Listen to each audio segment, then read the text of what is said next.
तब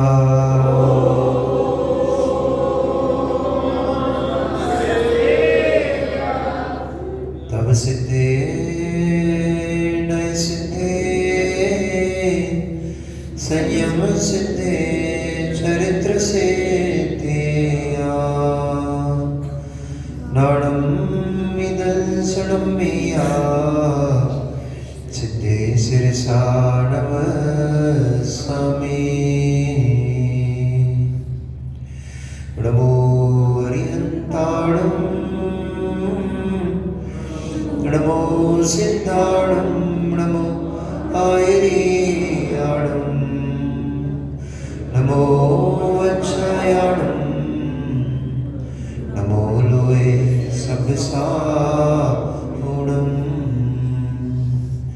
जगुल अनंत सिद्ध परमेष्ठी भगवान की, जगुल अनंत 24 तीर्थंकर भगवान की, आचार्य भगवंत कुंद कुंद देव की, परम पूजनीय चर्या श्रोमणी अध्यात्म योगी आचार्य गुरुदेव श्री विराग सागर जी महामुनि राज की, परम पूजनीय चर्या श्रोमणी अध्यात्म योगी प्रवचन प्रवर्तक आचार्य गुरुदेव श्री विशुद्ध सागर जी महामुनि राज की, समय विश्व जैन धर्म की, बोले परम पूज्य श्री पीताम्बर सागर जी महाराज की, परम पूज्य गुरुदेव श्री साक्षी सागर जी गुरुदेव की, मुनि संघ की, जैन धर्म की। वर्तमान शासन नायक भगवान वर्धमान स्वामी के शासन काल में हम सभी भव्य जीव यहाँ विराजते हैं। परम भट्टारक महाश्रवण उन भगवान वर्धमान स्वामी के मुख कमल से निश्चित भगवती वाग्वादी निर्वाणी का हम सभी भव्य जीव कर्णांजलि से पान कर रहे हैं। यह वाग्वादिनी, यह भगवती मजनवाणी सभी जीवों का कल्याण करे, सभी जीवों का मोक्ष मार्ग प्रशस्त करे। संसारी प्राणी अपने स्वभाव को नहीं जानता हुआ विभाव प्रणतियों को ही त्रैकालिक और अपना स्वरूप मान करके संसार में परिभ्रमण करता है, दुखों को भोगता है। एक बार भी यदि निज आत्म तत्व का ज्ञान हो जाए, एक बार भी निज आत्म तत्व की प्रीति हो जाए, एक बार भी अपने आत्म द्रव्य के ऊपर श्रद्धा हो जाए, तो इस जीव को संसार परिभ्रमण से मुक्त होने में समय नहीं लगेगा। परंतु अज्ञानियों ने शब्द रूप आत्मा को तो कई बार वेदा, शब्द रूप आत्मा को तो कई बार जाना, लेकिन द्रव्य रूप आत्मा को एक बार भी वेद नहीं पाया। और भैया, शब्द के आत्मज्ञ बहुत मिलेंगे, अर्थ के आत्मज्ञ बहुत मिलेंगे, परंतु भाव के आत्मज्ञ ये बिरले जीव हैं। अनादि अनंत संसार में अनंत अनंत जीव हैं, और अनंत अनंत जीव द्रव्यों में, अनंत अनंत जीवों में अत्यंत अल्प, यूं कहें कि उंगलियों पे, पोरों पे गिनने लायक जीव ही है जो आत्मा की अनुभूति लेने के योग्य है। ऐसा क्या है? अभी महाराज जी आत्मा के बारे में बता रहे थे, जीव द्रव्य के बारे में बता रहे थे कि जब तक जीव द्रव्य का श्रद्धा नहीं होगा, जीव द्रव्य का ज्ञान नहीं होगा, तब तक कल्याण संभव नहीं है। तो ऐसा है क्या जो इस जीव द्रव्य की अनुभूति नहीं लेने दे रहा है? ऐसा नहीं कि आप अनुभूति नहीं ले रहे हो। ठाकुर साहब, आपको वो अनुभूति आ रही जीव की? आती है कि नहीं आती? आती है, क्योंकि चेतना लक्षणों जीवा, जीव का लक्षण चेतन है, और वो चेतना क्या है? ज्ञान दर्शन है। चेतना लक्षण जीवा, जीव का लक्षण चेतना है, और वह चेतना जो लक्षण है, चेतना क्या है? तो ज्ञान दर्शन को चेतना कहा है, और ज्ञान की अनुभूति प्रत्येक जीव ले रहा है। अपने ज्ञान की अनुभूति ले रहा है प्रत्येक जीव। मेरे ज्ञान की अनुभूति आप नहीं ले सकते, एक दूसरे की ले नहीं सकते। आपके ज्ञान की अनुभूति मैं नहीं ले सकता। यहां तक तो हम तो छद्मस्त हैं, हमारी क्या बात करें। आपके ज्ञान की अनुभूति यानी जैसा वेदन स्वसंवेदन आप करते हो अपने ज्ञान का, वैसा आपके ज्ञान का स्वसंवेदन तीर्थंकर भगवान भी नहीं करते। वे आत्मस्थ हैं, वे निज आत्मा की अनुभूति लेते हैं, अपने आत्मा की अनुभूति लेते हैं, अपने ज्ञान की अनुभूति लेते हैं। वे ज्ञान तो करते हैं आपका, उनके ज्ञान में आपकी अनंत अनंत पर्याय झलक रही है। अनंत अनंत पर्याय भूत में जितनी हो चुकी है, अनंत अनंत पर्याय भविष्य में जितनी भी होने वाली है, और वर्तमान की पर्याय, और आपके जितने गुण हैं जीव के अंदर, प्रत्येक जीव के अंदर, वे सबको जानते हैं। परंतु वे सबको जानते हुए भी वे तन्मय भूत होकर के नहीं जानते हैं। वे जानते हुए भी जैसा मैं मेरा वेदन करता हूं, वैसा मेरा वेदन वो नहीं कर सकते। अब जब साक्षात परमात्मा भी आपका वेदन नहीं कर सकते, साक्षात परमात्मा भी आपका वेदन नहीं कर सकते, परद्रव्य का वेदन नहीं कर सकते, अब ब्रह्मांड में इस छद्मस्तों की तो क्या शक्ति है, क्या सामर्थ्य है। परंतु गौरव भैया हमारा पूरा जीवन पर पदार्थों के वेदन में निकल रहा है।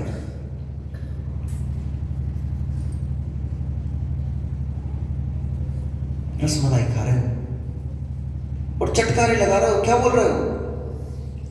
आज तो रसमलाई बड़ी टेस्टी थी, आनंद आ गया।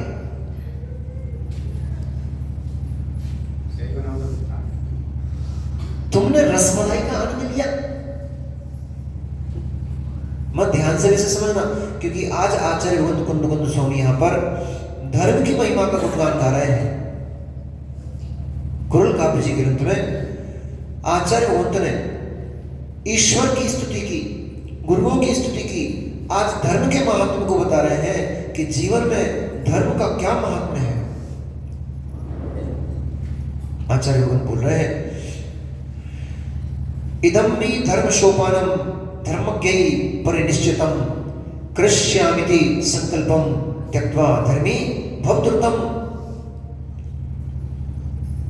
अभी तो बहुत समय पड़ा है, अब आज नहीं जाते हैं, कल कर लेंगे। अब आज कोहरा ज्यादा हो गया, सर्दी ज्यादा हो गई है, अब तो आज अभिषेक के लिए नहीं जा रहा है, ठंडी बहुत है, कल कर लेंगे। आज आहार देने नहीं जा रहा है, कल चले जाएंगे। अब महाराज की तो वासना महीने भर के लिए हो ही रही है, तो आज नहीं दर्शन करने जा रहे हैं, कल चले जाएंगे, बाद में कर लेंगे, दोपहर में कर लेंगे, शाम को कर लेंगे, भैया वृत्ति कराएंगे। परंतु आचार्य क्या बोल रहे हैं यहाँ पर? आचार्य कह रहे हैं कि प्रमाद मत करो, प्रमाद मत करो, आलस मत करो। यह मत सोचो कि मैं फिर कर लूंगा, बाद में कर लूंगा। जैसे ही समय मिल गया है तुरंत धर्म करने में लग जाओ, क्योंकि समय का कोई भी भरोसा नहीं है। समय तो होगा, इसका तो भरोसा है, क्योंकि द्रव्य त्रैकालिक है, समय त्रैकालिक है।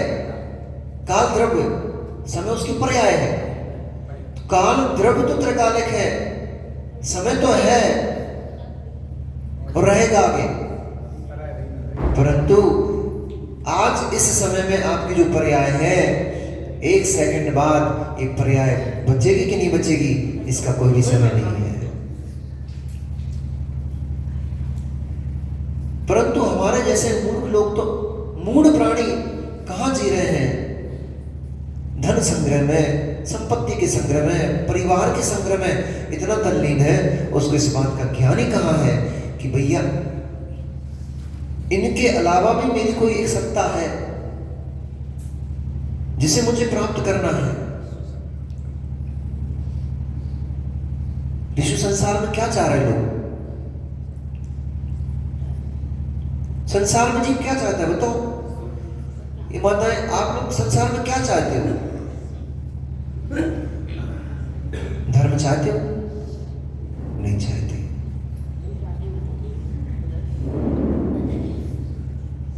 धन चाहते हो, धन चाहते हो, संपत्ति चाहते हो, संबंध चाहते हो। कितनी लालसा होती है व्यक्ति को, कितनी लालसा होती है, कितनी चिंता होती है संबंधों की। अमुक व्यक्ति हमसे रूठ ना जाए, इसकी कितनी चिंता है। रात्रि भोजन करने में, बनाने में दोनों पाप लगता है,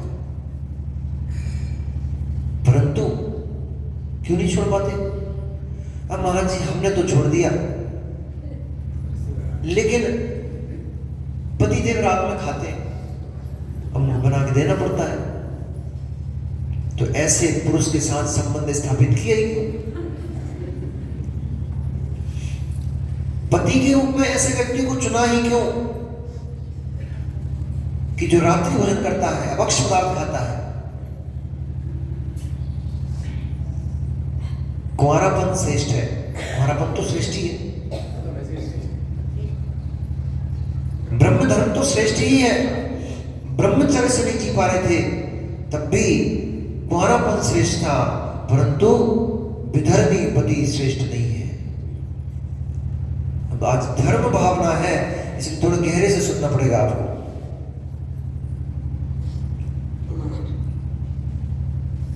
धर्म श्रेष्ठ है, अधर्म श्रेष्ठ नहीं है।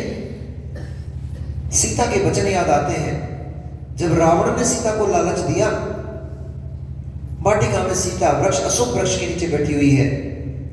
रावण उसके पास पहुंचा, जाकर कहता है, सीता क्या है उस राम में, वन वन भटक रहा है, नंगे पैर घूमता है, क्या मिलेगा तुझे उसके पास? जंगलों की, पहाड़ों की ठोकर, चट्टानों की ठोकरों के अलावा नदी नालों का पानी मिलेगा, वृक्ष के फल मिलेंगे। यहां तू लंका की पट्टमहिषी बनकर रहे, उस भूमि गोचरी को छोड़, उसमें प्रीति मत कर,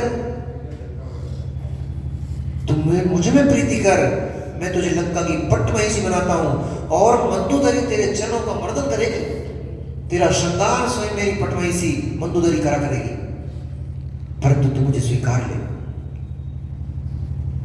आज की बहनों को, आज की माताओं के ये वचन सुनने लायक है। तब सीता ने कहा, कुशीलस्य वैभवम मलम रावण, हे धूर्त, हे दुष्ट, तू एक शीलवंती स्त्री से उसका शील चाहता है। ये उतने कठिन कार्य है जितना शेर के मूंछ से बाल उखाड़ के लाना। कालिया नाग के फड़ के ऊपर से रखी मणि उठा के लाना, वो तो फिर भी सरल है, परंतु एक शीलवंती स्त्री से उसका शील लेना उससे भी कठिन है। तू मुझे तभी स्पर्श कर पाएगा जब मेरे तन में प्राण नहीं रहेंगे, इससे पहले तू मुझे स्पर्श नहीं कर पाएगा। सीता को उस समय धर्म दिख रहा था, धन नहीं दिख रहा था। माताओं सुनो ध्यान से, सीता को उस समय धन नहीं दिख रहा था, संपत्ति नहीं दिख रही थी, लंका की पट्टमहिषी 6 खंड की महारानी होने का सौभाग्य नहीं दिख रहा था। उसको वनचारी, वन में घूमने वाले राम प्रिय थे, परंतु रावण का वैभव नहीं पसंद था। क्यों? क्योंकि कुशीलस्य वैभवम मलम। रावण से कहा, तेरा ये सब वैभव है, ये तो मेरे हाथ में, हाथ से झड़ने वाले मल के समान है, ये मेरे लिए तू क्या लोभ दे रहा है? मैं दशरथ की पुत्री हूं, मैं जनक की पुत्र वधू हूं, जनक की पुत्री हूं, दशरथ की पुत्र वधू हूं, मैं बलभद्र राम की पत्नी हूं, तू क्या मुझे लोभ दे रहा, प्रयोजन दे रहा है?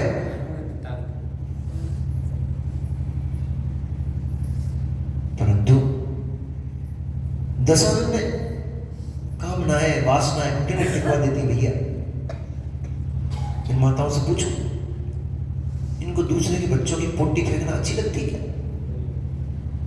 मां, पड़ोसी के बच्चे की नाक बह रही हुई तो आप पहुंच देते हो उसकी नाक को, और तुम्हारे बच्चे की नाक बह रही हुई तो साड़ी के पल्लू से पहुंच लेते। आपके अपने बेटे की नाक में अमृत बसा है क्या कि उसको साड़ू के पल्लू से पहुंच लिया, और बाजू पड़ोसन के बच्चे, पड़ोस की बहुत दूर की बात है, देवरानी जेठानी के बच्चे के तक नहीं पहुंच पाती है। इतना राग और इतना द्वेष भाव भीतर में भरा पड़ा है।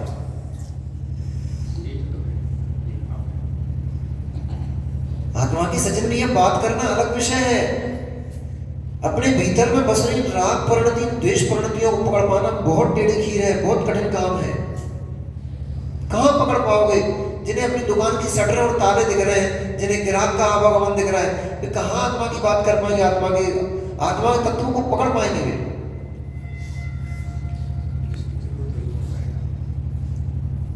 धर्म बुद्धि बहुत कठिन है। धर्म करना बहुत सरल है, धर्म करना बहुत सरल है, धर्म बुद्धि रखना उससे कठिन है, और धर्म में जीना बहुत बहुत बहुत कठिन है। धर्म तो कोई भी कराता है। धर्म के नाम पर बहुत सारे लोग समुद्र में रील फोड़े आते, बहुत सारे लोग पीपल में धागे लपेटे आते, बटैयों में जल लहराते। धर्म के नाम पर बहुत सारी क्रियाएं हो सकती हैं, परंतु धर्म को समझ पाना कि वास्तव में धर्म क्या है, कहां बसता है, ये बहुत टेढ़ा काम है। सत्य को समझ पाना, सत्य को सुन पाना। अभी महाराज जी 6 उपसम की बात कर रहे थे। इस संसार में अनंत अनंत जीव ऐसे हैं जिनके पास 6 उपसम ही नहीं है कि वे सत्य को सुन सकें। कानों में इतनी ताकत ही नहीं है कि सत्य को झेल सके। परसों मैंने बोला था ना, सिंगिनी का दूध स्वर्ण पात्र में ठहरता है, हर किसी पात्र में नहीं ठहरता है। ऐसे जिनेंद्र भगवान के वचन भव्य ही सुन सकता है, और भव्य ही उनको अपने जीवन में धारण कर सकता है। हर किसी के बस की पुण्य आत्मा जी, विशेष पुण्य आत्मा जी भी जिनेंद्र वाणी को सुनने का सौभाग्य प्राप्त कर सकता है। हर किसी की बस की बात नहीं है। ये सिंगिनी का दूध है, ये बकरी का दूध थोड़ी है। ये सिंगिनी का दूध है, बकरी गाय का दूध नहीं है। किसी भी पात्र में डाल दो ठहर जाएगा। ये सिंगिनी का दूध है। इसको सुनने के लिए सामर्थ्य चाहिए, 6 उपसम चाहिए। इसको झेलने के लिए सामर्थ्य चाहिए, 6 उपसम चाहिए। और फिर इसको धारण करने के लिए तो बहुत सामर्थ्य चाहिए, बल चाहिए।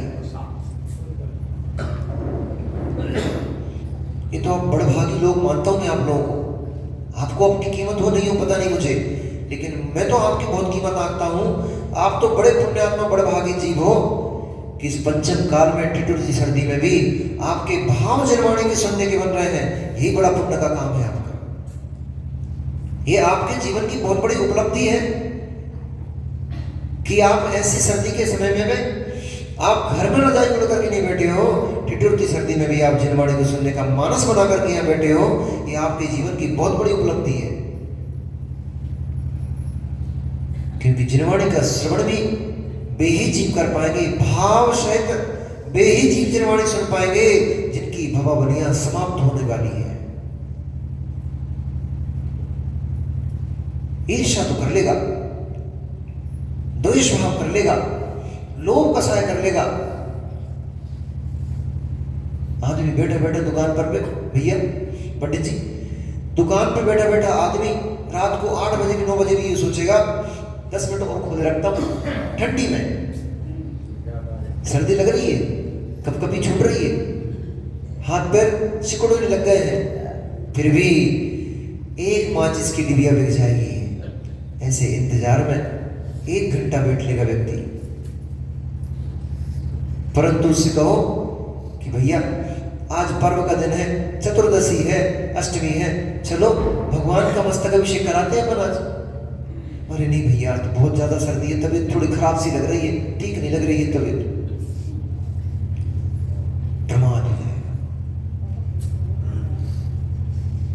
प्रमाद इसी को कहते हैं। प्रमाद की परिभाषा क्या है?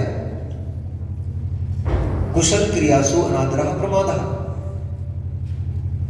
शुभ क्रिया में जो अनादर का भाव है, उसका आदर का भाव नहीं है, उसको करने का भाव नहीं है। कुशल क्रियाओं में अनादर भाव और अकुशल क्रियाओं में आदर का भाव। दुकान चलाने में आनंद आ रहा है, भगवान की भक्ति करने में समय नहीं निकल रहा है, इसी का नाम है प्रमाद। और इससे ही अशुभ कर्म का आश्रम बंद होता है। मिथ्यात् अवृत्ति प्रमाद कषाय योगा बंध हित्वा।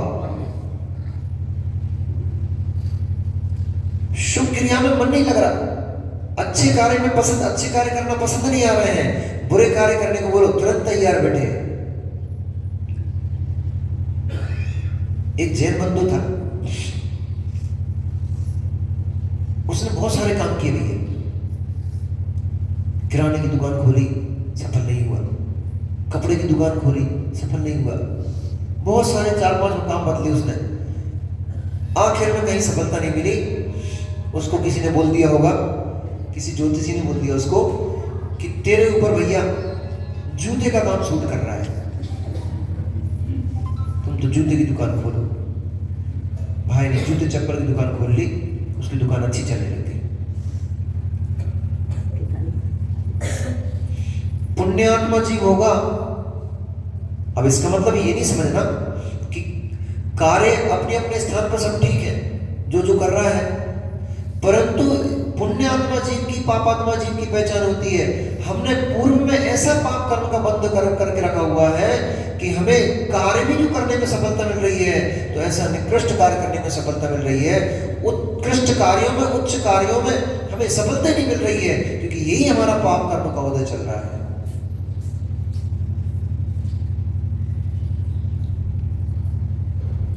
जैन धर्म में जन्म ले लिया, चमड़े की फैक्ट्री खोल के बैठे भैया, हिंसक व्यापार चल रहे हैं। जैन धर्म में जन्म ले लिया, धन की क्या प्रयोजन है ऐसे धन का? अनंत जीवों के पिंडों को, अनंत असंख्यात जीवों को मार करके तुमने धन कमा भी लिया, तुम समृद्ध हो भी गए घर परिवार में, तो तुमने क्या कर लिया? असंख्यात जीवों की तुमने हत्या कर डाली। ऐसे कार्यों को करके भैया तुम समृद्धशाली घर में रह भी लोगे तो समृद्धि कब तक बचेगी? क्योंकि उन जीवों की आह लगेगी, नियम से आपकी दुर्गति होगी। इसलिए धन ही मत देखते रहो। कई लोगों के प्रश्न होते हैं, ऐसे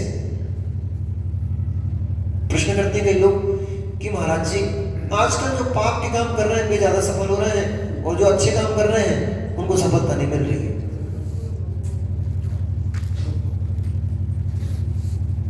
जो खोटे व्यापार कर रहे हैं उनको सफलता मिल रही है, वे धन कमा रहे हैं, मान सम्मान कमा रहे हैं, और जो अच्छे व्यापार कर रहे हैं उनको सफलता नहीं मिल रही, उनको अपमान मिल रहा है, समाज में उनकी कोई पूछ भगत नहीं है।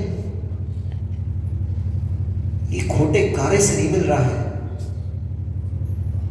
कर्म सिद्धांत को समझने लग जाओगे तो दूध का दूध और पानी का पानी हो जाएगा, तुरंत सब चीजें सामने जाएंगी। आज तुम्हें जो फलीभूत हो रहा है वो तुम्हारा वर्तमान का पुरुषार्थ नहीं फल रहा है, तुम्हारा भूत में तुम पुण्य करके रख के आए हो वो पुण्य फलीभूत हो रहा है। अभी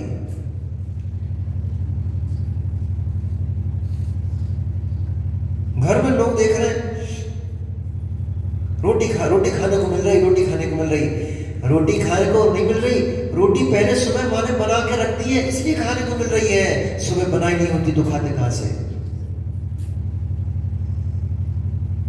पूर्व में दान दिया है, पूर्व में धर्म किया है, उस धर्म से तुम्हें संपत्ति मिल गई, उस धर्म से तुम्हारा व्यापार आदि फल फूल रहे हैं। रात में महाराज जी बता रहे थे रात्रि भोजन त्याग के फायदे, क्या क्या उपलब्धियां रात्रि भोजन के त्याग से होती हैं और क्या क्या नुकसान रात्रि भोजन को करने से होते हैं।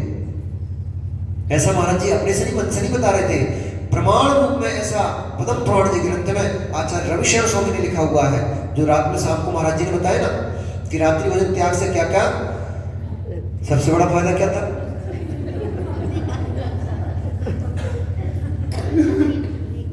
आज जो तुम समृद्धशाली दिख रहे हो, खोटे कार्य को करते हुए भी तुम्हारे पाप छिपे पड़े हैं, पाप पे पाप करे जा रहा जीव, छुप छुप के पाप कर रहा है, उसके पाप दबे पड़े हैं। इसका मतलब ये नहीं समझना कि मैं बहुत कुशल कारीगर हूँ, बहुत कुशल कार्य करता हूँ, क्योंकि मैंने अपने पापों को इस तरीके से किया है कि कोई उसको पकड़ नहीं पाया। मित्र, जब तक तेरे पुण्य का बीता नहीं करार तब तक कर ले, जब तक तेरे पुण्य का बीता नहीं करार तब तक तुझको माफ है, अवगुण करे हजार। जब तक तेरे पुण्य कर्म की सत्ता चल रही है, पुण्य कर्म तेरे सर पे बैठा हुआ है, तब तक 1000 अवगुण कर लो, 1000 दुर्गुण कर लो, 1000 पाप कराओ, वे खुल करके सामने नहीं आते।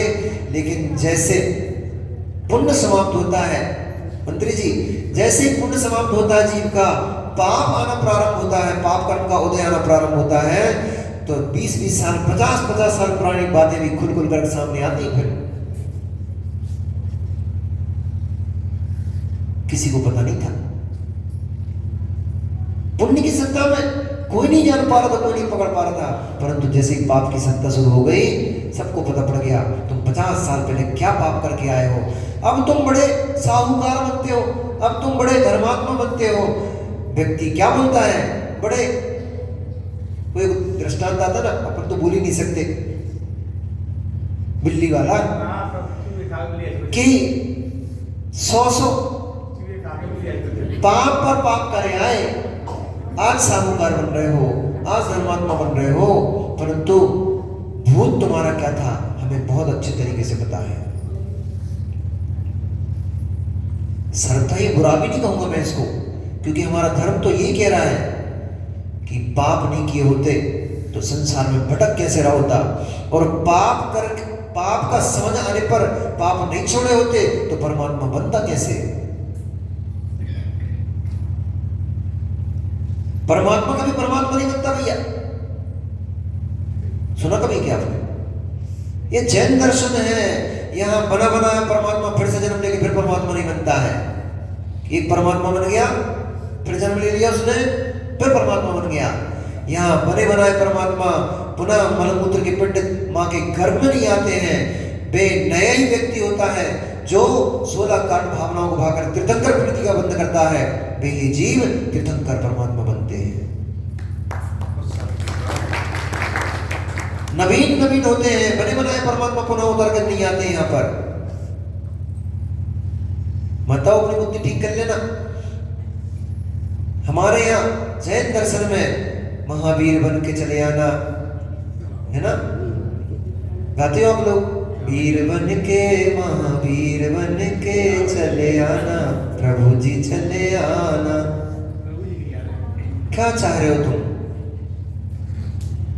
हम तो इतनी साधना इसलिए कर रहे हैं कि एक बार ये जन्म मरण के चक्कर से छूट जाए, इसलिए इतनी सर्दी गर्मी बरसात झेल रहे हैं, अंतराय के दुख बहुत झेलते हैं, कष्ट झेलते हैं, 22 परिश्रम को निराश झेलते हैं, इतना सब सहन करते हैं। घर छोड़ा, परिवार छोड़ा, संपत्ति छोड़ी, संबंधी छोड़े, कुटुंबी छोड़े, सब छोड़े, किसके लिए? किसके लिए ठाकुर साहब? आत्मकल्याण है क्या वस्तु? किसके लिए छोड़ा? इसके लिए कि ये सारे संबंधों से मैं मुक्त हो जाऊं, और जो जन्म मरण का ये चक्कर मेरे चल रहा है, मेरी आत्मा जो जन्म और मरण से ग्रसित है, जन्म जन्म मृत्यु रोग भी 3 रोग मेरे समाप्त हो जाएं, इसके लिए इतनी मेहनत कर रहे हैं। और ऊपर जाएंगे, थोड़े दिनों बाद फिर नीचे जाएंगे, तो काहे पागल कहलाए फिर तो। मोक्ष गए, भगवान बन गए, फिर उतर करके माँ के मनमूत्र से भरे उस गर्भ में आकर के बैठ गए, उल्टे लटके रहे 9 महीने। भगवान की ये दशा होती क्या?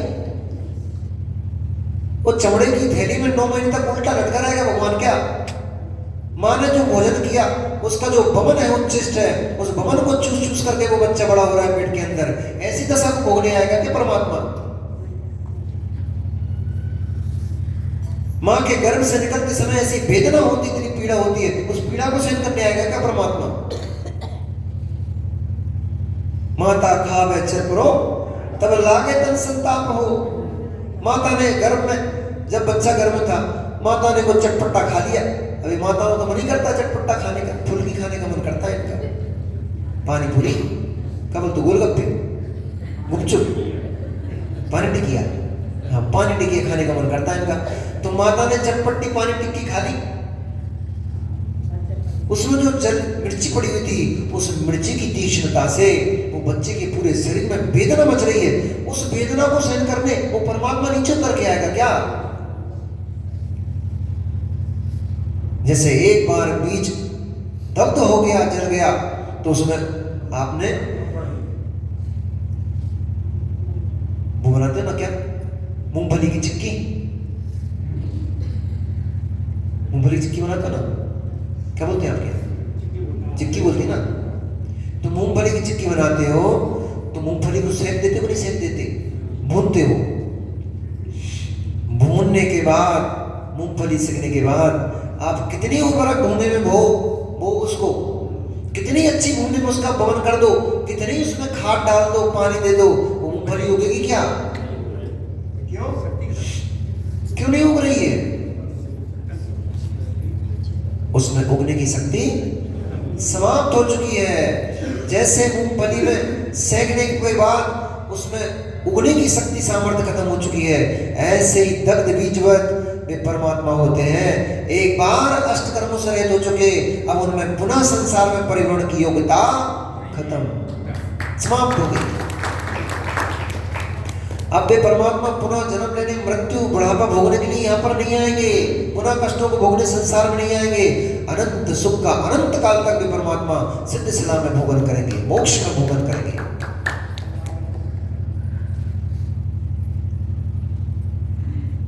ऐसी उस धर्म की महिमा है। कौन है वो परमात्मा? पार्श्वनाथ भगवान, महावीर भगवान, आदिनाथ भगवान, श्री शैल हनुमान, श्री रामचंद्र भगवान, कौन है वो परमात्मा? ये परात्मा है। परमात्मा है, परमात्मा तो है, परंतु ये मैं नहीं हूं, ये मुझसे भिन्न है।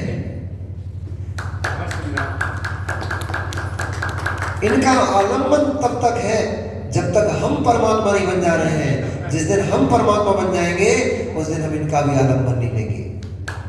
और परमात्मा तो बहुत दूर की बात हो गई।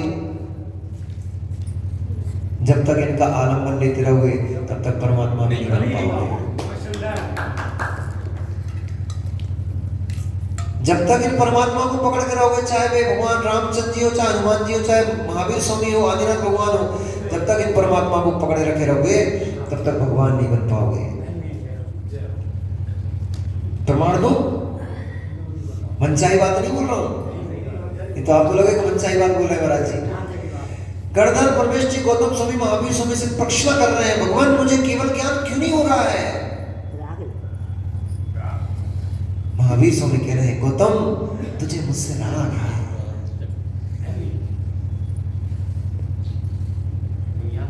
भगवान महावीर स्वामी क्या कह रहे हैं? गौतम तुझे मुझसे राग है, प्रशस्त सही, परंतु राग तुझे केवल ज्ञान नहीं होने दे रहा है। और जैसे ही भगवान महावीर स्वामी का मोक्ष हुआ, सुबह भगवान महावीर स्वामी को मोक्ष हुआ, शाम को भगवान गणधर परमेश जी गौतम स्वामी ऐसे ध्यान में आरूढ़ हुए कि केवल ज्ञान प्राप्त कर लिया। वो परमात्मा का राग भी केवल ज्ञान नहीं होने देता है। इसका मतलब ये नहीं समझना कि कल से मंदिर आना बंद, पूजन करना बंद, मुनियों को आहार देना बंद, विहार कराना बंद, नमोस्तु बोलना बंद। क्यों? अरे पर है, सुनो भैया, गौरव भैया, ये तो पर है। इन परों में जाकर के मैं अपनी वंचना क्यों करूंगा? मैं तो भगवान में स्वयं भगवान हूं। अभी नहीं हो, अभी नहीं हो। जैसे वे परात्मा है वैसे अभी भी तुम भी संसारी आत्मा हो। अभी तुम पर्यायों में हो, संसार की भटकती पर्यायों में हो भी आप, इसलिए भी परमात्मा नहीं हो। जब तक परमात्मा नहीं बन रहे तब तक पकड़ के रखना। हाँ, नहीं तो आज ही भगवान की नमस्कार करना बंद हो जाए। महाराज जी ने बताई थी, राजेश खेड़ा के लिए सीधे साधे लोग हैं, जैसी बोलते वैसी मान लेते। ये नई दृष्टि है। अनेक अनेक विवक्षाओं से धर्म को समझना पड़ेगा, क्योंकि आज भगवान धर्म की महिमा गा रहे हैं, तो अनेक दृष्टियों से, अनेक अनेक पक्षों से धर्म को समझना पड़ेगा। तब समझ में आएगा कि वास्तव में धर्म का स्वरूप क्या है। वरम प्रति पदम देवम नाम देवत नारकम छाया तपस्तर वेद प्रतिपाल यतोर महान परम प्रति पदम देवम। जब तक दैव पद प्राप्त नहीं हो रहा है, यानी भगवत्ता प्राप्त नहीं हो रही है, जब तक हम भगवान नहीं बन रहे हैं, तब तक नरकों के दुख श्रेष्ठ नहीं है, स्वर्गों के सुख श्रेष्ठ है। सुनो भैया, सोने की बेड़ी लोहे की बेड़ी, ये बहुत दृष्टांत आता है पंडित जी। लोहे की बेड़ी सोने की बेड़ी बहुत दृष्टांत आता है। सोने की बेड़ी में बंधना श्रेष्ठ है, लोहे की बेड़ी में बंधना श्रेष्ठ नहीं है। भले ही दोनों बेड़ियां हैं, परंतु स्टैंडर्ड वाली बात होती है। भले ही दोनों को जेल हुई है, लेकिन नेता की जेल में और एक मर्डरर की जेल में, सामान्य मर्डरर की जेल में और नेता मर्डरर की जेल में, दोनों में बहुत अंतर है।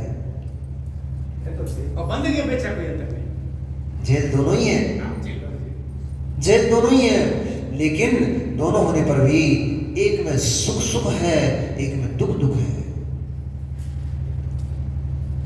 अच्छी नहीं है। हथकड़ी अच्छी होती है?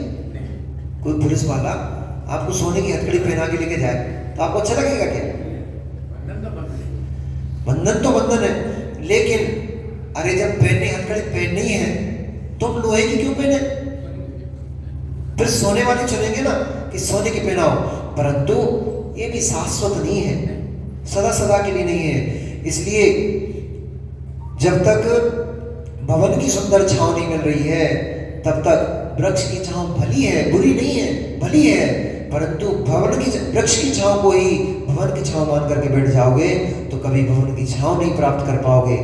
ऐसे ही शुभ क्रियाओं मात्र में ही लगे रहोगे, शुभ क्रियाओं मात्र में ही लगे रहोगे तो इन शुभ क्रियाओं से आपको स्वर्ग की प्राप्ति हो जाएगी, सुखों की प्राप्ति हो जाएगी, राजे महाराजे के पद प्राप्त हो जाएंगे, बड़ा वैभव मिल जाएगा, मान सम्मान मिल जाएगा। इससे क्या होने वाला है? ये तो क्षणिक होता है, कुछ समय के लिए होता है। होता तो है, ऐसा नहीं होता नहीं है, होता है। इसमें सुख की अनुभूति भी होती है, इसमें आनंद भी आता है, परंतु ये शाश्वत नहीं होता है, एक क्षणिक होता है, कुछ काल के लिए होता है, बाद में दुखभूत होता है। इसलिए ये प्राप्त करने योग्य नहीं है। जब तक दरिद्री है, जब तक रोगी शोकी है, तब तक स्वर्ग की संपदा भली है, परंतु स्वर्ग की संपदा भी मेरे लिए प्रयोजनभूत नहीं है। मेरे लिए प्रयोजनभूत तो भगवत्ता है, केवल ज्ञान मुझे प्राप्त करने योग्य है। अभी यहाँ पे कोई राजा खेड़ा में पूर्व के समिति के मंत्री वगैरह, मंत्री अध्यक्ष वगैरह कोई बैठे क्या? अरे जुम्मन लाल जी, आप धम्मन लाल हो? जुम्मन लाल क्या है? जम्मन लाल, अच्छा, बहुत बढ़िया। भैया ये बताओ, जब आप अध्यक्ष थे, मंत्री, अच्छा, जब आप अध्यक्ष थे और आपका कार्यकाल समाप्त हुआ, दूसरा व्यक्ति अध्यक्ष पद पर आ गया, थोड़ा मन तो दुखी होता है, थोड़ा तो लगता है,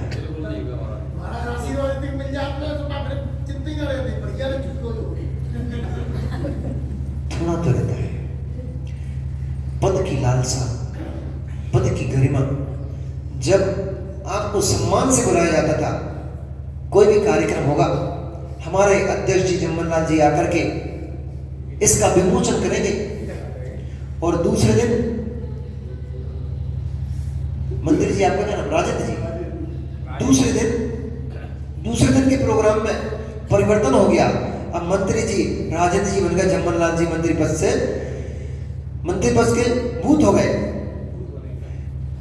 दूसरे दिन इनको किसी ने पूछा ही नहीं, राजेंद्र जी आकर के विमोचन करेंगे, तब मन में उत्पन्न होता है, कल मैं मंत्री था, कल मैं विमोचन कर रहा था, आज अमुक व्यक्ति मंत्री बन गया, आज उनका नाम आ गया, मुझे कोई पूछ ही नहीं रहा। इसलिए भैया, चाहे अध्यक्ष पद हो, उपाध्यक्ष पद हो, मंत्री पद हो, और चलो चाहे तुम्हारे होते ना मुख्यमंत्री पद हो, प्रधानमंत्री पद हो, ये सारे पद शाश्वत नहीं है। ये पद दुखदायी है, कष्टदायी है। जिस दिन छूटता है बड़ा कष्ट होता है, बड़ा क्लेश होता है। मैं तो सब पढ़ता रहता हूँ भैया।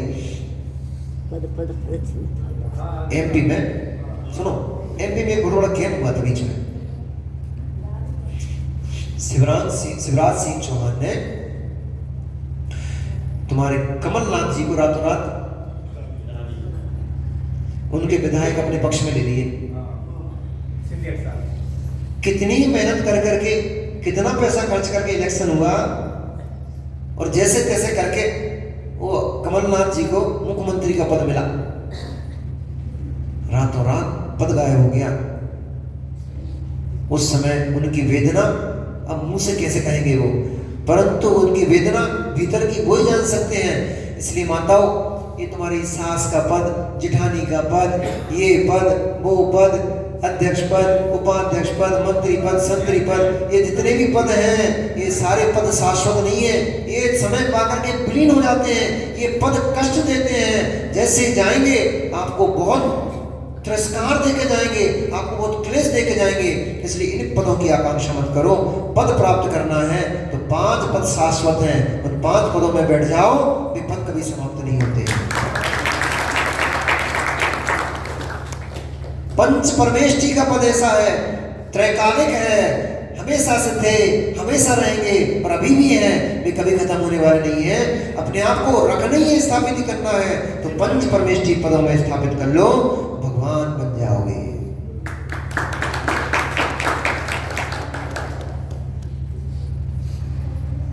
हमें बनना ही नहीं भगवान महाराज, तुम बनाते रहते भगवान, बनाते रहते भगवान बन जाओगे, भगवान बन जाओगे। अरे हम भगवान बन जाएंगे तो ये घर की रोटी बनाने कौन आएगा? सही है कि नहीं बताओ? हम भगवान बन गए तो घर की झाड़ू पोछा कौन करेगा? हम भगवान बन गए तो बच्चों की पुत्रियों कौन धोएगा? ये बर्तन कौन मांजेगा? ये घर की किलकिल को कौन सहन करेगा? हमें तो यही अच्छा लगता है महाराज जी। अच्छा लगता है ना आपको?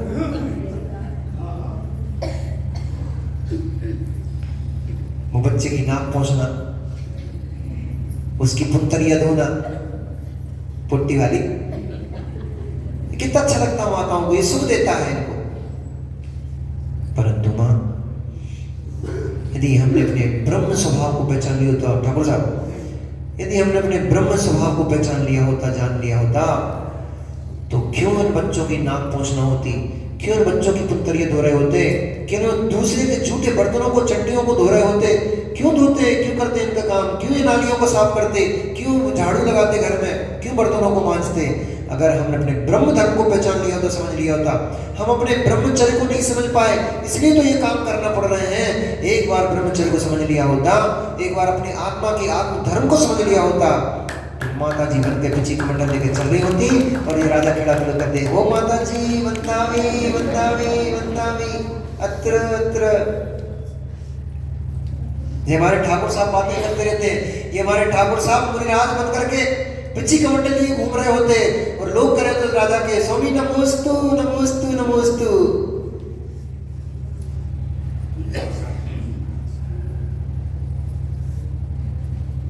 पर ये भी सत्य है, शुरू में मैंने बोला था, भवों का पुण्य जब एकत्रित होता है तब जीव की वो दशा बनती है जिसको नाम निर्गंत दशा है।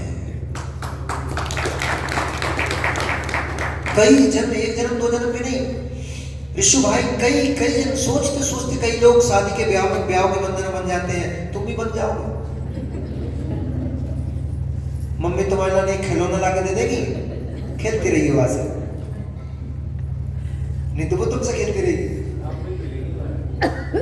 अब तो खेलती तो वही है, गौरव भाई अच्छे से पता है। सचिन भाई अच्छे मिलते महाराज जी 2012 के पहले आचार्य श्री मिल गए कछुली हो रहा तब भी वो तो जब क्या ठुकाई पिटाई होती ना तो आदमी को पैरा के जाता है तो लगता है क्या बस गए, पैरे लग जाए। सुन लो भैया जितने कुमारी और कुमारे बेटे, सुन लो ये लालू बोलू कहाँ भटक रहे हो तुम? सुन लो भाई, ब्याह के बाद की दुर्दशा पहले ही पता लग जाए तो ब्याह के चक्कर में आदमी क्या है घूमे पंकज? ब्याह के बाद की दशा पहले ही पता लग जाए। नहीं पता तो लग जाती है पर बैठ जाए दिमाग में, समझ में आ जाए। हमें तो समझ में आ गई थी भैया कि ब्याह के बाद का दुर्दशा होने, इसलिए अपने तो पकड़ समझ में आ गई कि अपने को नहीं करना, बड़ी उलझन वाला काम है। पर ये हमारे गौरव भाई की समझ में नहीं आई थी। अब सज्जन भाई बोलते पहले मिल गए होते गुरु जी, पहले मिल गए होते। अरे तो पहले मिल गए तो भी कहो नहीं तो कोई बात नहीं, जब जागो अभी सवेरा है। अब तुम्हारी देवी के दिमाग में सेट हो गया है। पहले वो डरती थी कि ये चलेगा तुम्हारा क्या हो जाएगा। अब उन्हें भी निर्णय कर लिया तुम महाराज जी के संग में जाओ, माता जी के संग में जाएंगे, खत्म कहानी। भैया प्राप्त करने योग्य कोई वस्तु है, उसका नाम है धर्म। धम्मम शरणम भवज्जामि। आचार्य क्या कह रहे हैं? कृष्यमिति कर्ष्यामिति संकल्पम। ऐसा संकल्प मत करो कि मैं कल कर लूंगा, परसों कर लूंगा, आगे कर लूंगा, आगे बहुत समय पड़ा हुआ है, अभी तो हम छोटे से हैं, अभी तो पढ़ाई का समय है, अभी तो ये करना है, अभी तो वो करना है। इन करने में मत लगे रहो। करने योग्य, शीघ्र करने योग्य कोई कार्य है, उसका नाम है धर्म। वो धर्म है क्या? ये तो सब बोलते धर्म करो धर्म करो। क्या वस्तु है धर्म? कषाय मत करो। व्यवहार से निपट लो पहले भैया, फिर तो दृश्य में पहुंचना। अभी तो व्यवहार के धर्म समझ में नहीं आ रहा लोगों को। वस्तु स्वभाव धर्म निश्चय धर्म है, परंतु उस निश्चय स्वभाव धर्म को पहुंचने के लिए पहले व्यवहार धर्म से तो मिल लो। अभी तो लोग अभिषेक पूजन ही नहीं कर पा रहे हैं। इनको तो पूरा अर्घ चढ़ाने में प्रमाद आ रहा है, इनको तो पूजन करने में प्रमाद आ रहा है। अभी कहां वस्तु स्वभाव तक पहुंच पाएंगे? पहले व्यवहार धर्म को तो पकड़ लो। पहले कम से कम यही संकल्प कर लो कि हम अपने इंद्रिय के विषयों को नियंत्रित करेंगे, हम अभक्ष पदार्थों का सेवन नहीं करेंगे। लोगों की नेल पॉलिश लिपस्टिक नहीं छूट पा रही है। लिपस्टिक दो तीन मुंह लगाते, तो लोगों की नेल पॉलिश और लिपस्टिक नहीं छूट पा रही है। कहां धर्म की बात कर रहे हैं? कहां धर्म की बात कर रहे हैं? भगवान की पूजन करने बैठी मां, उंगलियों में नेल पॉलिश लगाए हुए है। नेल पॉलिश अशुद्ध है और उससे तुम द्रव्य छू रहे हो। द्रव्य तो धोखेला है, नेल पॉलिश लगा दी, वह शुद्ध क्या द्रव्य तुम्हारी? अशुद्ध द्रव्य चढ़ाओगे, पाप मिलेगा कि पुण्य मिलेगा? लिपस्टिक लगा के मंदिरों में आ रहे हैं, लिपस्टिक लगा के मुनिराजों के आहार कराने आ रहे हैं, पाप मिलेगा कि पुण्य?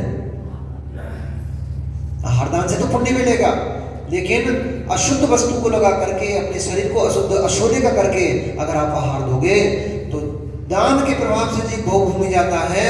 परंतु खोटा दान करने से अथवा दान में मलिनता उत्पन्न करने से वह जीव कुभोग भूमि जाता है।